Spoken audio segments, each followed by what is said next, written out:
இந்தியாவில் ஆண்டுதோறும் யானைகள் தாக்கி சுமார் 300 பேர் உயிரிழப்பதாக புள்ளி விவரங்கள் தெரிவிக்கின்றன. இதற்கான காரணங்களை இப்பொழுது விரிவாக பார்க்கலாம். மனிதர்களுக்கு இடையான மோதலை தடுப்பதற்கு வனத்துறை சார்பாக என்னென்ன நடவடிக்கை எடுக்கப்பட்டிருக்கு? யானைகளை சிறு பாயிண்டாக கும்கி யானைகளை வைத்து விரட்டுவதும் அதை உள்ளில் காட்டில் உள்ள அனுப்புவதும் தான் உடனடியாக செய்யப்படுகிறது. அப்படி மட்டுமல்லாமல் யானை வெளியே வந்து அந்த கிராப் டிகிரடேஷன் அண்ட் டிஸ்ட்ரக்ஷன் செய்யாமல் இருப்பதற்காக அந்தந்த இடத்தில் மின் கம்பி அமைக்கப்பட்டு அதை தடுக்கப்பட்டுள்ளது. இப்போது என்ன செய்வதென்றால் எலிஃபென்ட் ப்ரூஃப் ட்ரென்ச் என்று சொல்வார்கள். பெரிய பள்ளம் வெட்டி அந்த பள்ளத்தின் வாயிலாக யானைகள் வெளியே வராமலும் தடுக்கப்பட்டுள்ளது. இதையும் மீறி யானைகள் வருவேயானால் அவைகளை மருந்து வைத்து மயக்க ஊசி வைத்து பிடித்து அந்த யானை கேம்பிலை கொண்டு போய் தேர்த்து ட்ரெயின் பண்ணி எலிஃபென்ட் கேம்பிலே சேர்க்கிறார்கள். அதுவும் அல்லாமல் சில யானைகளை அந்த இடத்திலிருந்து பிடித்து உள்ளே வெளியே காடுகளிலே கொண்டு போய் அங்கேயும் விடுகிறார்கள். கடந்த இந்த 10 வருஷத்துக்கு பின்னாடி அதிக அளவுக்கு தாக்குதல் நடப்பதாக சொல்லப்படுது. இதுக்கு அடிப்படையில் வேறு ஏதாவது காரணங்கள் இருக்கா? இந்த காடுகளினுடைய தரம் அழிக்கப்படும் போதும் தண்ணீரும் அதனுடைய உணவும் பற்றாக்குறை ஏற்படுகிறதுனால்தான் இந்த யானைகள் வெளியே வருகிறதும் யானை அதனுடைய உணவை தேடி வெளியே பிரைவேட் லேண்டில் வரும்போது யானைக்கும் மனிதனுக்கும் மோதல் ஏற்படுகிறது. அந்த காடுகளிலேயே நாம் தண்ணீரையும் அதனுடைய உணவையும் அதிகப்படுத்தும் போது கண்டிப்பாக யானை காடுகளிலேயே தக்க வைத்து கொள்ள முடியும். அது மட்டுமல்லாமல் இப்போதைய காடுகளிலே மனிதனுடைய நடமாட்டம் அதிகமாக இருக்குமே ஆனாலும் காடுகளில் யானைகளுக்கு பிரஷர் அதிகமாக இருக்கும். அதையும் தடுக்க வேண்டும். இதற்கும் மேலே காரணம் என்னவென்றால் இந்த யானைகளுக்கு ஒரே இடத்துல இருப்பதில்லை, இடம் விட்டு இடம் மாறும். அதுக்கு தான் மைக்ரேஷன் என்று சொல்லுவார்கள். அப்படி மைக்ரேட் பண்ணுறதுக்கு அந்த ஒரு காடுகளும் மற்ற காடுகளும் தமிழ் இணைக்கும் எலிஃபென்ட் காரிடோர் என்று சொல்கிறார்கள். அந்த காரிடோரையும் அதை சரியாக தெளிவாக வைத்துக்கொண்டு அதில் பிரச்சனைகள் இல்லாமல் ஆணைகள் உள்ளேயும் வெளியும் போவதற்கான வசதிகள் செய்து கொடுக்க வேண்டும். அப்படி கொடுக்கப்படாததினால்தான் இப்போது அதனுடைய பிரச்சனைகள் அதிகமாக உள்ளது. ஆகையால் அந்த காரிடோர் உண்மையிலேயே யானைகளுக்கு நடமாட்டத்துக்கு சாதகமாக வேண்டிய எல்லா காரியங்களும் செய்ய வேண்டும். அதை அக்வயர் பண்ண வேண்டும் அல்லது அதற்கு எந்த விதமான தடங்களும் இல்லாமல் பார்த்து கொள்ள வேண்டும். அப்போது இந்த பிரச்சனைகளை நாம் ஒரு அளவுக்கு குறைத்து கொள்ள முடியும். இந்த வெளியே நல்ல உணவு, அதாவது நான் நியூட்ரிஷியஸ் ஃபுட்டு சாப்பிட்டு பழகுமையானால் அது வெளியே அந்த பிரச்சனைகளை தொடர்ந்து கொண்டிருக்கும். அப்படிப்பட்ட யானைகள் உயிருக்கோ இல்லை உடைமைக்கோ மிக அதிகமான ஆபத்து ஏற்படுகின்றது என்றால் அதை நாம் ஷூட் பண்ணி அதை கொல்வதற்கூட ஒரு மாநிலத்தினுடைய சீஃப் வைல்ட் வார்டனுக்கு பவர் உள்ளது. அது மட்டுமல்லாமல் அந்த யானைகளை பிடித்தோ அல்ல யானைகளை மயக்க மருந்து கொடுத்து பிடித்தோ அல்லது அதுகளை டிரைவ் பண்ணோ அதை ஒரு சேஃபான இடத்துக்கு கொண்டு போகிறதுக்கும் அவர்களுக்கு அதிகாரம் உள்ளது. இந்தியாவில் ஆண்டுதோறும் யானைகள் தாக்கி சுமார் 300 பேர் உயிரிழப்பதாக புள்ளி விவரங்கள் தெரிவிக்கின்றன. இதற்கான காரணங்களை இப்பொழுது விரிவாக பார்க்கலாம். தமிழகத்தில் மேற்கு தொடர்ச்சி மலை அடிவாரத்தில் உள்ள பகுதிகளில் யானைகளின் அட்டகாசம் அண்மை காலமாக அதிகரித்து வருகிறது. அங்கு சுற்றித் திரிந்த 16 யானைகள் வால்பாறை அருகே உள்ள அரசு தேயிலை தோட்டத்துக்குள் சமீபத்தில் புகுந்து நாசம் செய்தன. 10 நாட்களாக தொடர்ந்து சுற்றி வந்த அந்த யானை கூட்டம் தேயிலை தோட்டத்தையும் குடியிருப்புகளையும் சேதப்படுத்தின. யானைகள் இவ்வாறு அட்டகாசம் செய்வது கடந்த 5 ஆண்டுகளாக அதிகரித்து வருவதாக ஆராய்ச்சியாளர்கள் கூறுகின்றனர். யானைகள் இனம் கூட்டத்தில் ஒரு யானைகள் அதிகமானால 1 ஏக்கர் காடுகள் அதிகமாக தேவை. இருக்கிற காடுகள் கையகல காடுகள் அதிக அளவும் பரப்பளவு அதிகமாகிறதே இல்லை. ஆனால் யானைகள் 1-2 அதிகமாகலாம். அப்போ யானைகள் ஒரு கூட்டத்தில் 10 யானைகள் கொண்ட கூட்டத்தில் ஒரு குட்டி ஒன்று பிறந்தால் அந்த ஒரு குட்டிக்கு 1 ஏக்கர் அதிகமாக தேவை. இதை நாம் எப்படி புரிந்து கொள்வது? அரசாங்கத்துக்கு என்ன நடவடிக்கை எடுக்க வேணும்னா குறைந்தது 5 ஆண்டுகளுக்கு ஒரு முறையாவது காடுகளுடைய பரப்பளவை அதிகரிக்க செய்யணும். அந்த காடுகள் தனியார்கிட்ட இருந்தாலோ அல்லது எப்படி இருந்தாலும் அதை பணம் கொடுத்து வாங்கி அதை காடுகளாக அறிவிக்க வேண்டும். விளைநிலங்களுக்குள் புகுந்து பயிர்களை நாசம் செய்யும் யானைகளை விரட்ட முற்படும் போது அவற்றிற்கும் மனிதர்களுக்கும் இடையே மோதல் நேரிடுகிறது. இத்தகைய மோதல்களில் தமிழகத்தில் மட்டும் ஆண்டொன்றுக்கு 60 பேர் வரை பலியாவதாக தகவல்கள் தெரிவிக்கின்றன. இப்போ தானே வந்ததுன்னா உடனே சுத்தமாக 6 மாதம் 1 வருஷம் பாடுபட்டு வச்சுருந்த வெள்ளம் போனோம்னு விளைஞ்சோம்னா ஒரே நாளையில் தின்னு போட்டு போயிருங்க. நாம் முடுக்க போனால் நம்மளை நேராக முடுக்குது. வேட்டை அடிச்சா நேராக நம்ம கிட்ட தான் வருது. போகிறது 4 அண்ணன் 3 அண்ணன் 5 அண்ணன் 6 அண்ணன் ஒட்டுக்கா வருது. சுத்தமாக காலி பண்ணிட்டு போகுது. உணவு தேடி வரும் யானைகளால் நாடு முழுவதும் 330 சதுர கிலோமீட்டர் பரப்பிலான பயிர்கள் சேதமடைவதோடு 300 பேர் வரை கொல்லப்படுவதாக உலக வன உயிர் நிதியம் எனும் சர்வதேச அமைப்பு தெரிவிக்கிறது. இதனை தடுக்க மத்திய மாநில அரசுகள் ஆண்டுக்கு 15 கோடி ரூபாய் வரை நிதி ஒதுக்குவதாக தெரிவிக்கின்றனர் வனத்துறையினர். லாஸ்ட் இயர் நம்ம கவர்மெண்ட் ஆஃப் தமிழ்நாடு கொடுத்த பணத்தில் நம்ம elephant proof trench 13 kilometres Kadainallur ரேஞ்சில் பண்ணியிருக்கிறோம். இந்த மாதிரி நம்ம ட்ரென்ச் போட்டோம்னா யானை தாண்டா பள்ளம், அந்த ட்ரென்ச் போட்டோம்னா யானை அதிலிருந்து வெளியில் வராது. பட் அது வெளியில் வராத இருந்தானா நம்ம அதுக்கு தேவை இருக்கிற ஃபாடர் ப்ளஸ் தண்ணி உள்ளே கொடுக்கணும். அதை திங்க் பண்ணி நம்ம உள்ளே இப்போது சங்கரன் கோயில் கடைநல்லூர் ரேஞ்சில் நிறைய இந்த கசிவனூர் குட்டை, செக் டேம், தடுப்பணை, இந்த மாதிரி ஒர்க் எல்லாம் நிறைய செஞ்சுருக்கிறோம். உணவு கிடைக்காமல் காட்டை விட்டு வெளியேறும் யானைகள் விளை நிலங்களில் புகுந்து நாசம் செய்கின்றன. தேவையான உணவு கிடைப்பதால் யானைகளை அங்கிருந்து வெளியேற்ற கடும் போராட்டம் நடத்த வேண்டியிருக்கிறது. வனப்பகுதியிலேயே யானைகளுக்கு தேவையான உணவும் நீரும் கிடைக்கச் செய்தால் இதுபோன்ற மோதல்களை கட்டுப்படுத்தலாம் என்கின்றனர் வன விலங்கு ஆர்வலர்கள். புதிய தலைமுறைக்காக ஆனந்த். தமிழகத்தில் உள்ள யானைகளின் எண்ணிக்கை, வாழ்விடங்கள் மற்றும் அவற்றின் வழித்தடங்கள் குறித்தும், யானைகள் சந்திக்கும் இடர்பாடுகள் பற்றியும் நமது செய்தியாளர் ஆனந்த் விரிவான தகவல்களை தருகிறார். பார்க்கலாம். யானைகளின் வலசை பாதைகள் ஆக்கிரமிக்கப்பட்டிருப்பதுதான் யானை மனித மோதல்கள் அதிகமாக நடைபெறுவதற்கு முக்கிய காரணமாக உள்ளது. இந்தியாவில் கிட்டத்தட்ட நாடு முழுவதும் பரவியுள்ள யானைகளின் எண்ணிக்கை 30,000 கணக்கிடப்பட்டுள்ளது. இந்த யானைகளில் 30,000 யானைகளில் பெரும்பான்மையான யானைகளுக்கு புகலிடமாக இருப்பது மேற்கு தொடர்ச்சி மலைகள் தான்.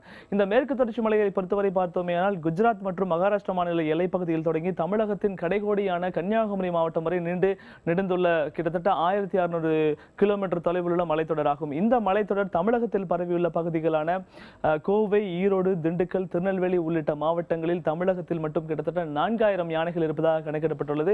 இந்த 4000 யானைகள் குறிப்பாக பார்த்தோமேயானால் உணவு தேவைக்காகவும் தண்ணீர் தேவைக்காகவும் இந்த யானைகள் ஒரு வனப்பகுதியிலிருந்து மற்றொரு வனப்பகுதிக்கு இடம்பெயர்கின்றன. இந்த வனப்பகுதியிலிருந்து வேறொரு வனப்பகுதிக்கு யானைகள் இடமாறுகின்ற இந்த செயல் என்பது குறிப்பாக செப்டம்பர் முதல் ஜனவரி வரையிலான அந்த நாட்களில் அதிக அளவில் நடைபெறுகின்றன. இந்த நாட்களில் அந்த யானைகள் தங்களது உணவு தேவைக்காக ஒரு இடத்திலிருந்து மற்றொரு இடத்துக்கு இடம்பெயர்கின்றன. அதே போல் பிப்ரவரி முதல் மே மாதம் வரையிலான அந்த இடைப்பட்ட காலகட்டத்தில் தண்ணீர் தேவைக்காக யானைகள் ஒரு இடத்திலிருந்து மற்றொரு இடத்திற்கு இடம்பெயர்கின்றன. குறிப்பாக இந்த யானைகள் அதிக அளவில் இடம்பெறுகின்ற பகுதியை யானை காரிடார் என்று சொல்வோம். தமிழகத்தில் யானைகள் அதிகமாக உள்ள இடம் முதுமலை வனப்பகுதி தான். இந்த பகுதி, அதாவது முதுமலையிலிருந்து யானைகள் உணவு தேவைக்காக தெங்குமரடா வனப்பகுதிக்கும் அதே போல் ஆசனூர் வனப்பகுதியிலிருந்து தெங்குமரடா வனப்பகுதிக்கும் வருகின்றன. இங்கு அதாவது இந்த முதுமலை, தெங்குமரடா, ஆசனூர் பகுதியிலிருந்து யானைகள் கல்லாறு, மேட்டுப்பாளையம் அருகே உள்ள கல்லாறு வனப்பகுதிக்கு வருகின்றன. கல்லாறிலிருந்து யானைகள் சிறுவாணி வனப்பகுதிக்கு தண்ணீர் தேவைக்காக செல்கின்றது. இந்த பகுதிதான், அதாவது கோவை மாவட்டத்தில் அமைந்துள்ள இந்த பகுதி தான் யானை மனித மோதல்கள் அதிக அளவில் நடைபெறுகின்ற ஒரு இடமாக உள்ளது. ஏனென்றால் இங்குதான் கல்வி நிலையங்கள், ஆசிரமங்கள், கட்டிடங்கள், தனியார் ரிசார்ட்டுகள் என பலவிதமாக வனப்பகுதியில் ஆக்கிரமிப்புக்கு உள்ளாக்கப்பட்டுள்ளது. அதே போல் மேட்டூர் வனப்பகுதியிலிருந்தும் பவானி சாகருக்கு யானை கூட்டங்கள் வலசை வருகின்றன. இந்த பகுதியில் அதிக அளவிலான விவசாய நிலங்கள், வனத்தை அழித்து விவசாய நிலங்கள் இருப்பதன் காரணமாக இங்கு அதிக அளவிலான யானை மோதல்கள் நடைபெறுகிறது. இதே போல் வேறொரு பகுதி, அதாவது தமிழகத்தின் அதிக யானைகள் உள்ள வேறொரு பகுதியான வால்பாறை பகுதியிலும் தொடர்ந்து யானை மனித மோதல்கள் நடைபெறுகின்ற ஒரு நிகழ்வாக உள்ளது. வால்பாறையை பொறுத்தவரை பார்த்தோமேனால் தினந்தோறும் அங்கு யானைகள் அட்டூழியம் நடைபெறுவதாக நாம் செய்திகளை காண்கிறோம். குறிப்பாக இந்த பகுதி, இந்த வால்பாறை பகுதி, இந்த பகுதி முழுவதும் தேயிலை தோட்டங்களால் ஆக்கிரமிக்கப்பட்டுள்ளது. ஆங்கிலேயர் ஆட்சி காலத்திலேயே இந்த பகுதி முழுவதும் வனங்களை அழித்து தேயிலை தோட்டங்கள் நிறுவியதன் காரணமாக யானைகளுக்கு தேவையான இடம் இல்லாமல், உணவு இல்லாமல், உணவு பற்றாக்குறை உள்ள நாட்களில் குடியிருப்பு பகுதிகளை தேடி வந்து உணவு தேவையை பூர்த்தி செய்துள்ள ஒரு நிலை ஏற்பட்டிருப்பதன் காரணமாக தான் அங்கு அதிக அளவில் குடியிருப்புகள் தாக்கப்படுகின்றன. குறிப்பாக யானை வால்பாறை பகுதியிலிருந்து மூணார் வனப்பகுதியும் கேரளா வனப்பகுதியாக இருக்கின்ற பட்சத்திலும் அங்கும் அதிக அளவிலான தேயிலை தோட்டங்கள் உள்ளது. அந்த தேயிலை தோட்டங்களின் காரணமாக தொடர்ந்து இந்த யானை மனித மோதல்கள் நடைபெறுகின்றன. இந்த பகுதிகளில் நடைபெறுகின்ற மோதலில் குறிப்பாக அதிகம் பாதிக்கப்படுவது தேயிலை தோட்ட தொழிலாளர்களும் அந்த தேயிலை தோட்டத்தை சார்ந்து தொழில் செய்கின்ற குடியேறியுள்ள மக்களும் தான் அதிக அளவில் பாதிக்கப்படுகிறார்கள். அதே போல் கொடைக்கானல் வனப்பகுதியை பார்த்தோமேயானால் தற்போது அதிக அளவு சுற்றுலாவின் காரணமாக தனியார் சொகுசு விடுதிகள் அதிக அளவில் இருப்பதன் காரணமாக யானையின் இடங்கள் அதிக அளவில் ஆக்கிரமிக்கப்பட்டுள்ளது. அதே போல் கொடைக்கானலிலிருந்து வருசநாடு என்கின்ற பகுதியை பார்த்தோமேனால் திருநெல்வேலி மாவட்டத்தில் அமைந்துள்ள இந்த வனப்பகுதி களக்காடு, முண்டந்துறை, மேகமலை உள்ளிட்ட வனப்பகுதியில் உள்ளடக்கிய ஒரு பெரிய வழி. இங்கு அதிக அளவில் உணவு கிடைக்கும் என்ற காரணத்தினால் அடர்ந்த வனப்பகுதியாக இருப்பதன் காரணத்தினாலும் யானைகள் இங்கு செல்கின்றன. தமிழகத்தில் யானை கூட்டங்கள் எங்கு இருக்கின்றன, இவற்றுக்காக அமைக்கப்பட்ட காப்பகங்கள் எங்கு இருக்கின்றன, அவற்றில் எத்தனை யானைகள் இருக்கின்றன என்பது பற்றி இப்பொழுது விரிவாக பார்க்கலாம். யானைகளில் ஆப்பிரிக்கா, ஆசிய யானைகள் என இரு வகை உண்டு. இதில் ஆசிய கண்டத்தில் மட்டும் சுமார் 55,000 யானைகள் இருப்பதாக கணக்கிடப்பட்டுள்ளது. இந்தியாவில் மட்டும் 30,000க்கும் அதிகமான யானைகள் உள்ளன. இவற்றில் அதிகமான யானைகளின் புகலிடம் மேற்கு தொடர்ச்சி மலைதான். யானைகள் தந்தத்திற்காக கொல்லப்படுவதை தடுக்க மத்திய அரசு கடந்த 1992 முதல் யானைகள் பாதுகாப்பு திட்டத்தை அமல்படுத்தி நாடு முழுவதும் 32 காப்பகங்களை அமைத்துள்ளது. அதன்படி தமிழகத்தில் நீலகிரி, கோவை, ஆனைமலை மற்றும் ஸ்ரீவில்லிபுத்தூர் ஆகிய இடங்களில் 4 காப்பகங்கள் உள்ளன. இதில் நீலகிரி யானைகள் காப்பகத்தில் 3000 யானைகளும், கோவை யானைகள் காப்பகத்தில் சுமார் 500 யானைகளும், ஆனைமலை காப்பகத்தில் 250 யானைகளும், ஸ்ரீவில்லிபுத்தூரில் 600 யானைகளும் இருப்பதாக மத்திய வனம் மற்றும் சுற்றுச்சூழல் அமைச்சக தகவல்கள் தெரிவிக்கின்றன. நன்கு வளர்ந்த யானை தினசரி 100 முதல் 300 கிலோ வரை தாவரங்களை உணவாக உட்கொள்கிறது. அதேபோல 200 லிட்டர் தண்ணீரை அருந்துகிறது. ஒரு வருடத்தில் யானைகள் உணவிற்காகவும் தண்ணீரை தேடியும் 5000 முதல் 10,000 கிலோமீட்டர் வரை பயணிக்கின்றன. யானைகள் வழக்கமாக ஓரிடத்தில் இருந்து மற்றொரு இடத்திற்கு இடம்பெயர்ந்து செல்லும் பாரம்பரிய வலசை பாதைகள் பலரால் ஆக்கிரமிக்கப்பட்டுள்ளன. இதுவே யானைகள் காட்டை விட்டு வெளியேறுவதற்கு முக்கிய காரணம் என கூறுகிறார்கள் வன உயிரின ஆய்வாளர்கள். யானைகள் காலம் காலமாக பயன்படுத்தி வரும் பாதைகள் வலசை பாதை என அழைக்கப்படுகின்றன. மக்கள் தொகை பெருக்கம் மற்றும் சுற்றுலா வளர்ச்சி காரணமாக வனப்பகுதிகள் ஆக்கிரமிப்பு செய்யப்பட்டதால் யானைகள் வழிமாறி குடியிருப்பு பகுதிகளுக்கும் விவசாய நிலங்களுக்கும் வர தொடங்கின. வனப்பகுதியை ஒட்டி அமைக்கப்பட்ட சொகுசு விடுதிகள், கல்வி நிலையங்கள் மற்றும் ஆசிரமங்கள் தான் இப்பிரச்சினைக்கு மூல காரணம் என்கின்றனர் விலங்குகள் நல ஆர்வலர்கள். அது யாரையுமே இதுவரைக்கும் யானை டிஸ்டர்ப் பண்ணதா சரித்திரமே கிடையாது.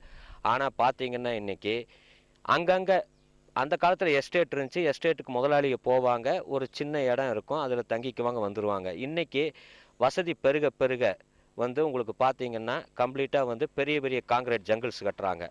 அப்போ என்ன ஆகும்னா யானை பார்த்த உடனே என்ன நாம் போன வருஷம் போனப்போ இந்த இடத்துல பில்டிங் இல்லை, அப்போ நாம் வந்த பாதை வேறு பாதையோ அப்படின்னு அது பயந்து வேறு பாதைக்கு அது பயந்து டைவர்ட் ஆகுது. யானைகள் அடிக்கடி கடந்து செல்லும் காரிடர் பகுதிகளில் உள்ள தனியார் நிலங்களை மீட்டு வனத்துறை வசம் ஒப்படைக்க வேண்டும் என கூறுகின்றனர் அவர்கள். வனப்பகுதியை ஒட்டியுள்ள இடங்களில் நடைபெறும் கட்டுமான பணிகளில் விதிமுறைகள் கடைபிடிக்கப்படுகின்றனவா என்பதை அரசு கண்காணிக்க வேண்டும் என்றும் விலங்குகள் நல ஆர்வலர்கள் கோரிக்கை விடுக்கின்றனர். இல்லை, உத்தரவே உயர்நீதிமன்றம் போட்டிருக்கு. என்னென்னா ஃபாரஸ்ட் மேனேஜ்மெண்ட் ஆக்டுன்னு இருக்குது. அந்த ஆக்டை பயன்படுத்தி தனியாருக்கு சொந்தம், அதாவது தனியாருக்கு சொந்தங்கிறது ரிசர்வ் ஃபாரஸ்ட்டில் தனியாருக்கு சொந்தம் இருக்க முடியாது. ப்ரைவேட் லேண்டு சில இது இருக்குது. அந்த லேண்டை ஃபாரஸ்ட்டு எடுத்துக்கிறதுக்கு அனுமதி வழங்கி உரிமை கொடுத்து உத்தரவு வழங்கியிருக்கிறாங்க. மின் உற்பத்தி நிலையங்கள் நிறுவுவது, சாலைகள் அமைப்பது போன்ற வளர்ச்சி பணிகளை மேற்கொள்ளும் போது வன விலங்குகளுக்கு பாதிப்பு ஏற்படாத வகையில் திட்டமிட வேண்டும் என்பதும் இயற்கை ஆர்வலர்களின் கோரிக்கையாக உள்ளது. புதிய தலைமுறைக்காக செய்தியாளர் ஆனந்த். வனங்களின் பல்லுயிர் பெருக்கத்திற்கு அங்கு வாழும் உயிரினங்களின் பங்கு அதிமுக்கியமானது. பல்லுயிர் பெருக்கத்தின் ஏதாவது ஒரு சங்கிலி உடையும் போது வன வளர்ச்சியும் சூழலும் முற்றிலும் பாதிக்கப்படுகிறது. அந்த வகையில் வனத்தின் வளத்தை பெருக்குவதில் யானைகளுக்கு பெரும் பங்கு உண்டு. ஊருக்குள் புகுந்து விளைநிலங்களை சேதப்படுத்தும் யானைகள் வனத்தை வளமாக்கும் சிறந்த விவசாயி என்பது பலருக்கும் தெரியாத விஷயம். அதாவது யானைகள் வனப்பகுதிகளில் சுற்றித் திரியும் போது அங்கிருக்கும் மரக்கிளைகளை உடைத்து உண்கின்றன. அவை நடந்து செல்லும் பாதை முழுவதும் சிதறும் அந்த மரக்கிளைகள் பிற உயிரினங்களுக்கும் உணவாகின்றன. புதிய நடைபாதையும் உருவாகிறது. ரொம்ப பழங்கள்லாம் விரும்பி சாப்பிடும். பழங்கள், கொட்டைகள், பட்டைகள்லாம் எல்லாம் ரொம்ப விரும்பி சாப்பிடும். அந்த பழங்களை சாப்பிட்டு அந்த விதைகள் உணவு மண்டலத்தில் போய் ஜீரணமாயிட்டு சாணியில் வெளியே வரும் பொழுது அதோட முளைப்பு திறன் அதிகமாக இருக்கும். இப்போ உதாரணத்துக்கு பார்த்தீங்கன்னா, இப்போ நம்ம நெல்லெல்லாம் பயிர் பண்ணும் பொழுது அதை சுடுதண்ணியில் நனைச்சிட்டு அதுக்கப்புறம் முளைக்க போடுவோம். ஸோ அந்த மாதிரி யானை உடல் இந்த உணவு பாதை வழியாக சென்று வரக்கூடிய அந்த விதைகள் பார்த்திங்கன்னா முளைப்பு திறன் நல்லா இருக்கும். ஸோ அதனால் ஒரு இடத்துலேருந்து சாப்பிட்ட அந்த விதைகளை மற்ற இடத்துக்கு சாணி போடும் பொழுது வனப்பகுதி ஃபுல்லாக அதே பரவும். ஸோ இது அதே தானாக செடியை காட்டுக்குள்ளே நட்டுக்குது. காட்டில் யானைகள் இருப்பது அந்த காட்டின் செழுமைக்கான அடையாளம். ஆனால் காடுகளின் பரப்பளவு குறையும் போதும் அவற்றுக்கு செல்லும் நீராதாரங்கள் தடைபடும் போதும் அங்கு வறட்சி உண்டாகிறது. இதனால் யானைகள் காட்டை விட்டு வெளியேறும் நிலைக்கு தள்ளப்படுகின்றன. தங்களுடைய வாழ்வாதாரமான காடுகளில் அவை தன்னுடைய வாழ்விடத்தை இழந்து வெளியே வருகிற போது தன் பசிக்காக விவசாய நிலத்திற்கு வருகிறது. விவசாயிகள் தங்களுடைய பயிர் பாதிப்பு அடையும் என்பதற்காக விரட்டுகிறார்கள். எங்கு போனாலும் கல்லடித்தும் பட்டாசு அடித்தும் நாம் துரத்துகிறோம். குடியிருப்பு பகுதிக்கு வரும்போதெல்லாம் துரத்துகிறோம். இப்படி திரும்ப திரும்ப மனிதர்களால் துரத்தப்படுகிற போது மனிதர்களை பற்றி யானையினுடைய மதிப்பீடு மாறுகிறது. ஒரு காலத்தில் மனிதர்கள் வந்தாலே ஒதுங்கி போய்விட வேண்டும் என்று தன் காட்டுக்குள் நினைத்திருந்த யானைகள் இப்போது மனிதர் என்றாலே தன்னை தாக்குபவர்கள் என்ற மனநிலைக்கு வந்திருக்கிறது. விலங்குகளின் தேவையை கருத்தில் கொண்டு கோடை காலங்களில் வனப்பகுதியில் நீர் ஆதாரங்களை உருவாக்க வேண்டும் எனவும் சுற்றுச்சூழல் ஆர்வலர்கள் கோரிக்கை விடுக்கின்றனர். போதிய உணவின்றி காட்டை விட்டு வெளியேறும் யானைகளை பிடித்து கூண்டில் அடைப்பதை விட்டுவிட்டு காட்டை முறையாக பாதுகாக்கும் நடவடிக்கைகளை அரசு மேற்கொள்ள வேண்டும் என்பது சுற்றுச்சூழல் ஆர்வலர்கள் முன்வைக்கும் கருத்தாக உள்ளது. வனத்தில் உணவு கிடைக்காமல் அதை தேடி வெளியே வரும்போது மனிதர்கள் தரும் துன்புறுத்தல்களே யானைகளின் மனநிலையை வெகுவாக பாதிக்கின்றன. அதனால்தான் மனிதர்களை யானைகள் தாக்கத் தொடங்குகின்றன. மனிதர்களின் துன்புறுத்தல்கள் அடைபடும் வழித்தடங்கள் துறை வன ஆர்வலர் சினம் கொள்ளும் யானைகள். கோவை மாவட்டத்தின் மேற்கு தொடர்ச்சி மலைப்பகுதிகளில் அண்மை காலமாக தனியார் ஆக்கிரமிப்புகள், ஆன்மீக மையங்கள், ஹோட்டல்கள் அதிகரித்து வருகின்றன. இவை யானைகளின் வழித்தடங்களான வலசை பாதையை அடைத்து விடுகின்றன. வாழ்விடங்கள் சுருங்குவதாலும் வழித்தடங்கள் அடைக்கப்பட்டதாலும் யானைகள் ஊருக்குள் வருவது அதிகரித்து வருகிறது. தொடர்ந்து இந்த மாதிரியான ஆக்கிரமிப்புகள் செஞ்சுக்கிட்டே இருந்தாங்கன்னு சொன்னால் வனவிலங்குகள் வரக்கூடிய பாதையை அடைச்சு வனத்துறையும் உடந்தையாக இருக்குது. அவங்க கொஞ்சம் ஸ்ட்ரிக்ட் பண்ணி அவங்க கொஞ்சம் தடுத்து இருந்தாங்கன்னு சொன்னால் இந்த மாதிரியான லாட்ஜுகள்லாம் ரூம்கள்லாம் வர்றது தடைபட்டிருக்கும். அப்படி தடுத்து நிறுத்தி இந்த பகுதியில் வனவிலங்குகள் உள்ள வராமல் பாதுகாக்கணும். உணவு தேடி வழிமாறி வரும் யானைகளை விரட்டுவதற்காக அவற்றின் மீது மக்கள் கற்களை வீசி பட்டாசுகளை வெடிக்கின்றனர். இதனால் சினம் கொள்ளும் யானைகள் மனிதர்களை தாக்கத் தொடங்குகின்றன. இது போன்ற சம்பவங்களால் ஆனைமலை காப்பகத்துக்கு உட்பட்ட பகுதியில் மட்டும் 1994ஆம் ஆண்டு முதல் தற்போது வரை 39 பேர் உயிரிழந்தனர். ஒன்று, கல்வி நிறுவனங்கள், பள்ளிகள், கல்லூரிகள் அந்த நடக்கின்ற பாதையிலே கட்டுகிறார்கள். அது மட்டுமல்ல, ஆசிரமங்கள் என்றும் நாம் பார்க்கின்றோமே, தீம் பார்க் என்று, இவையெல்லாம் யானை நடக்கின்ற பாதையில்தான் அமைகின்றன. பொதுவாக ஒரு மலையின் ஓரம் என்பதுதான் யானையினுடைய வழித்தடம், காரிடார் என்று ஆங்கிலத்தில் சொல்கிறார்கள். வலசை பாதை என்று நாம் தமிழிலே சொல்லுவோம். வனங்களை பாதுகாப்போம் என்னும் முழக்கம் வெறும் ஓசையாக இருக்கும் வரை ஊருக்குள் நுழையும் யானைகளின் பிளிரலும் கேட்டுக்கொண்டேதான் இருக்கும்.